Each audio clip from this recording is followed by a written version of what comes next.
What's up, everybody? Welcome back to my channel, Clemente Collector. And on today's episode, I want to look into pop control. Does PSA do pop control for some of the biggest rookie cards in vintage baseball? And I've been seeing some videos. High Pop Professor did a video recently and did a great job talking about pop control. Greg from Midlife Sports Cards did a video recently. But I wanted to do my own research and look into this and see what the results were. A lot of people that do research, what they do is they look at a big card in the set and then they put it against maybe some of the common cards in the set.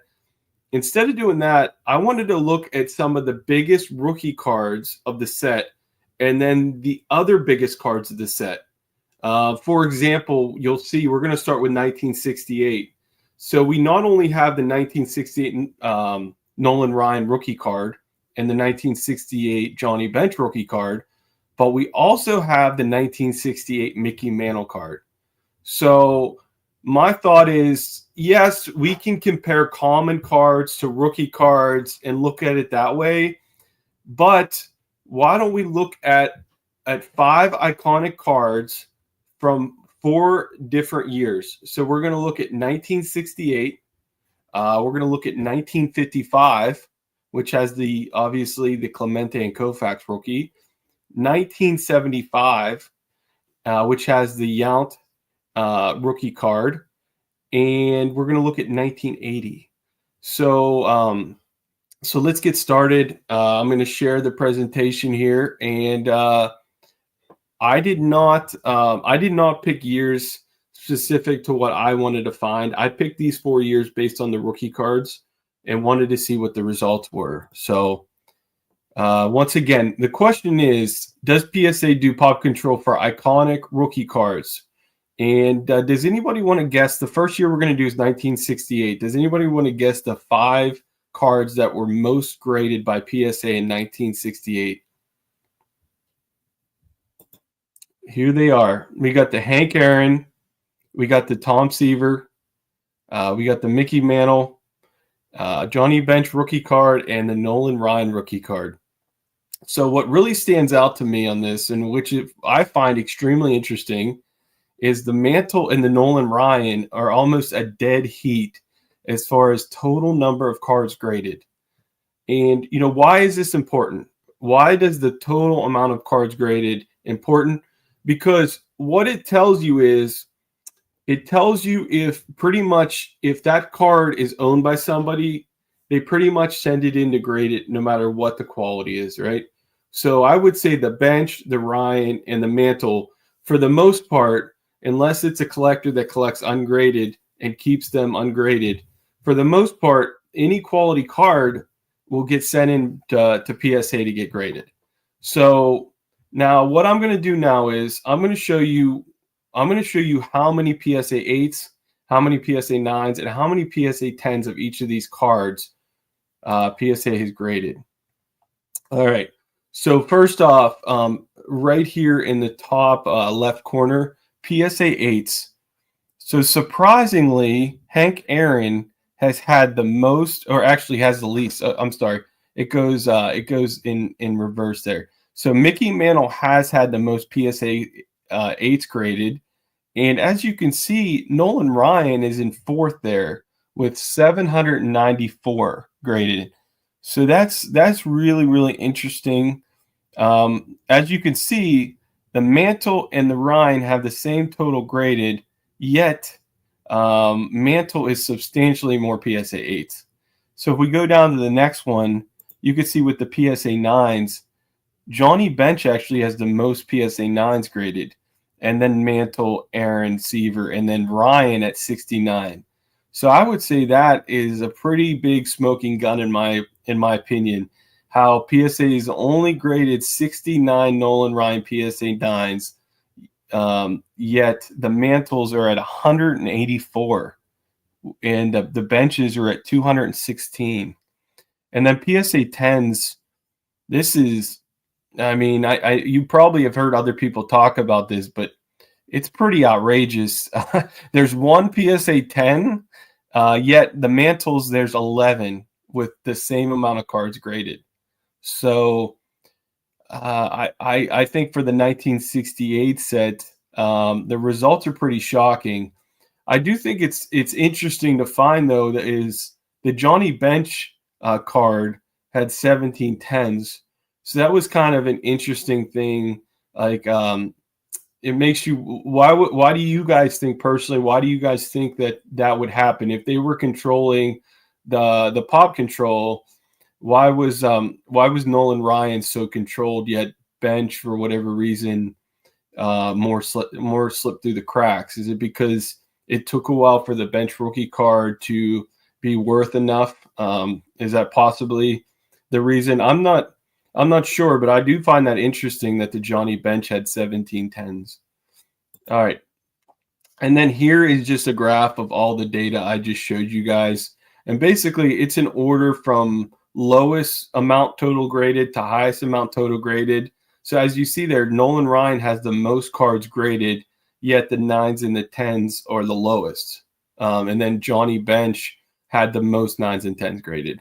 So once again, I think this is a great way to look at it. I know a lot of people say, hey, why don't you look at percentages? The problem with percentages is what I mentioned earlier is when you have a card like the Nolan Ryan or the Mickey Mantle, a lot of collectors are sending in the card no matter what. So you're going to have a lot of low grades, 1s, 2s, 3s. But maybe the Tom Seaver or the Hank Aaron collectors might be a little bit more careful. They're not going to send in a 1 or a 2 or a 3, right? So that's where I like to look at total 9s and 10s and 8s because it's a better snapshot. Because if you have an 8, 9, or 10 Hank Aaron or 8, 9, or 10 Seaver condition card, yeah, you're probably going to send that in. So this is more comparing apples to apples. When you're looking at common cards, the water gets a little bit more muddy, in my opinion. So, all right, 1955. Would you guys have guessed that these are the 5 most graded cards in 1955? So what stood out to me the most, I guess, is how few Clementes were graded in 1955 compared to Koufax's so far. The only thing I can think of is either Clemente's had less printed, which I haven't heard that before, but I find that really interesting. Or was it because Clemente maybe wasn't as popular when the set came out, so kids didn't think to keep the card in good condition, and then he gained popularity through his playing style and over the years? I'm not sure. The thing that really stands out to me on this, though, is right now Clemente's rookie cards do sell more than Koufax's rookie cards. But to me, they should sell for a lot more. Granted, you're talking about a pitcher versus a hitter, 2 different teams. There's a lot of stuff at play there, but I did not realize the how much lower the amount graded on the Clemente was than the Koufax. That's really interesting to me. So maybe you could tell me in the comments if you know, why did Koufax have more cards than Clemente in 1955, or why are there more out there? All right, so let's go to the result here. So for 8s, 9s, and 10s, let's start with the 8s. So the 8s, the Hank Aaron has the most 8s, and the Clemente has the least 8s. And Koufax is right there in the middle. I think it's really interesting if you look at Jackie Robinson versus Clemente 8s, because Jackie Robinson had almost the same exact amount of cards graded, and he has almost double the amount of 8s. Same thing with Killebrew. Killebrew has only 600 more cards graded than Clemente, but he has 273 8s. Now let's go down to the 9 table there. Once again, Clemente is by far the lowest in PSA 9s, and Koufax is second at he has 25 9s graded. Once again, if you compare Killebrew and Jackie, who have a similar total cards graded to Clemente, they're almost double the amount of PSA 9s. which to me is not a good sign for PSA as far as pop control. PSA 10s, it's interesting. I guess the thing that stands out to me is how few PSA 10s have been given out for those 5 cards. Obviously, Hank Aaron never had a PSA 10 graded. Clemente's had 1, and Killebrew 1, and Jackie 1. So I would say the PSA 10 numbers, nothing really stands out to me too crazy other than the fact of how low the numbers are. Now let's look at just the cumulative data here. Like I said, Clemente's at the top with the least total graded, and he was the lowest in 8s and 9s. And Koufax had the most cards graded, and he had the highest 9s and 10s. So why do you guys think maybe it looks to me PSA was extremely more it looks to me like PSA really was mindful of grading the Clemente cards and possibly not as mindful as the Koufax cards at some point. Maybe it took a while for Koufax's card prices to raise, so maybe some of the cards graded for Koufax early on slipped through. I'm not sure. It's definitely interesting. All right, let's move on to 1975. So 1975, you got the Yount and the George Brett rookie cards, which are iconic. And then you have that Nolan Ryan card. Nolan Ryan has such a big popularity in the hobby that pretty much any year of his cards are extremely popular. So we had 6,505 Nolan Ryans graded in the 75 set. And then we also have the Gary Carter rookie card there at the end with 5,540 cards. So that's why that's on there. But these are the 5 most graded 1975 cards. What's everybody's guess before I click on this? If you guys think you know, what card do you guys think, what card do you think PSA might have done pop control on, or do you guys think that the results will be mixed? All right, here are the results. So starting up in the left corner, PSA 8's graded. So the total, it's in order from the most to the least graded. So as you can see, Nolan Ryan was the lowest amount of 8s, and he had 6,505 cards. And a good comparison is actually the Rose. Rose only had 700 more cards graded, but he had over double the amount of 8s, which I found really, really interesting. The Yount and the Bretts had a ton more graded, but as you can see, Yount to Rose, it's pretty close when it comes to PSA 8s, but you almost had 3 times more Younts graded. And then if you go down here to 9s, I find it really interesting that the Nolan Ryan in PSA 9 is so scarce. 76 PSA 9s graded. And then you could see Brett's up there at 329 and Yount's at 277. And then PSA 10s, I think, are probably the most interesting because 1975, there's a lot of product out there. You should be able to get some PSA 10s. And you could see here, Nolan Ryan, only 3 PSA 10s ever graded. Yount only had 6. 13,000 Younts graded, and you only have 6 PSA 10s. And then as you can see there, George Brett 11. And then Carter and Rose at 24 and 17. To me, this is a smoking gun right here. And it just shows you the Rose and the Carter, how they almost had double the Brett and the Yount. And then obviously Nolan Ryan, PSA has been obviously being really careful with grading his cards. Here is the chart here. Obviously, like I said, George Brett had the most cards graded, and he was kind of middle of the pack. And Nolan Ryan only had 6,500 cards graded, but he was the lowest of all 3 categories. The next thing you might say, and I think it is interesting, you might say, okay, let's be fair. A lot of the quality of a card has to do with where it was at on the sheet. In most of you guys know this, but if a card is on the edge or on a corner especially, and it's getting printed, you're going to have more quality issues than if the card's in the middle of the sheet. So you might say, where were these cards at on the sheet? And that might be something we should look at. So let me show you that real quick. All right, so I know this might be a little bit hard to see here, but on the left side there, I have the first sheet, and there's actually the Nolan Ryan is on an edge. So I do find that interesting after seeing the results. All the other cards are towards the middle. So we see the Pete Rose on the same sheet as the Nolan Ryan in the middle. And then we see the Yount and the George Brett on the right sheet. It was on a different sheet. And those were both in the middle. So both of those shouldn't have had quality issues based on their placement. All right. So last but not least, 1980. This is a year that I think a lot of people look at as far as pop control.